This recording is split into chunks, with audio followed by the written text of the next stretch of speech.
Spring has finally sprung, and we're ready to get outdoors to enjoy the mild temperatures before it gets too hot. But my front yard is looking a little lackluster, so I want to add some function and curb appeal. Don't laugh at my fancy sketches, guys. Every good design starts with a plan. Now that the carport is closed up, the house looks more visually balanced. I'm really big on symmetry, so I'm going to use the fire pit as the center point for the yard, and I'm setting up some other seating, eating, and other lounge areas on the sides. It's also equally important to me to evenly disperse my pop color, which is the aqua blue that you see in my front door and Adirondack chairs. We have a huge front yard, and it's fairly level. It's a nice blank canvas to introduce some textures, ground cover, and landscaping design. This patch of missing grass is where I used to have our patio set last year, but I'll be moving it over to the left now. I have to say I am totally out of my element because I generally design interiors, but I would imagine that most of the concept is about the same. Let's see how it goes. For many years now, I've lived with just a very simple, plain yard. All we do is cut the grass. We don't even have flowers. So I have always wanted to have a beautifully landscaped yard with nice yard equipment and places to sit and relax, but I've never really had the time in my schedule to tackle a project like this. And like I showed you in the other pictures, our yard is huge, humongous. The house probably sits on about, I would say, a half an acre or maybe even a whole acre of land. So I got the area marked out with some spray paint, and I measured, and I even found a center point, and I started digging, and I realized that I might be making a huge mistake. I don't even know why I am doing this. I'm usually not afraid of hard work, but this is ridiculous. I will be trying to dig this out for the next 1,000 years at this rate.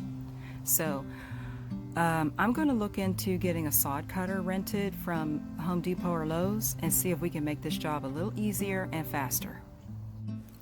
So I ditched the digging and started moving bricks to build the fire pit. Man, this is back-breaking work. And it was only the first day, and I was already having regrets and ready to give up.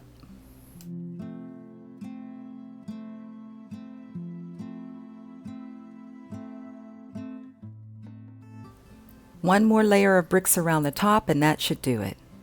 Finally, at least I got something done. Okay, that's all for today. I have completely moved the fire pit, and I've marked off the areas where I want to have my new seating spots. So I'm going to let me turn the camera around. This is where the old fire pit was before, and I marked a 9-foot square so that I can put a new seating area here and slide over here. I have marked off a 3-foot walkway up to the new fire pit. This is where I want to put some pavers, and then over here on this side is a 10-foot square. That's where I want to have my table and chairs with an umbrella.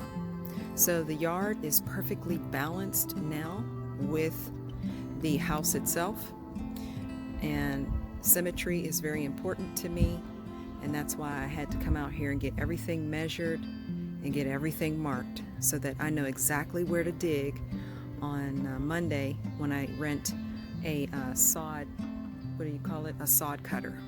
All right, so that's it for today. Time for a hot shower and a couple of Advil. It's Monday morning, and we got our good friend Tony to help us haul some heavy supplies from the Home Depot. And this is the Klassen sod cutter that we rented. It was heaven sent and well worth the $80 for a 4-hour rental. Look how it makes these perfect cuts right into the sod and lifts it up so that we can roll up the grass like carpet. It was a little intimidating to learn how to use it at first, but I tell you what, once we got the hang of it, it was a great tool to have.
Teamwork makes the dream work. Doing this by hand with a flathead shovel would have taken forever. But with all hands on deck, we got all 3 areas cleared in about 2.5 hours. And even though the machine was self-propelled, it was still a little heavy for me to push by myself. So I'm glad these guys were here to help me out.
Yeah.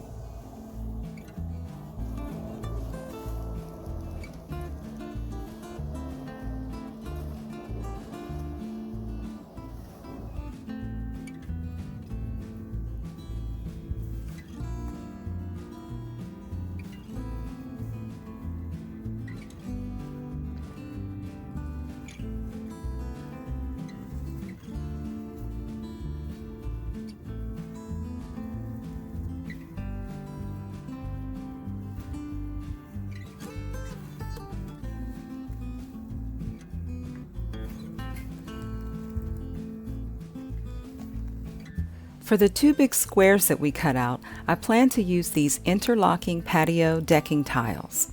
Originally I saw them at IKEA, but later discovered that Amazon had them too, so that's where I ordered them from. This composite decking is made of waterproof plastic, but textured to look like wood grain. They're easy to assemble and fade resistant in the sun. I don't want to make this video too long, and that's why I'm breaking it up into a series.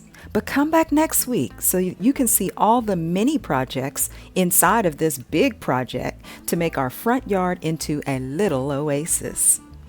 Remember, if you like these kind of videos, press the thumbs up button and subscribe. I'm Steph Storm, and you'll see me next time.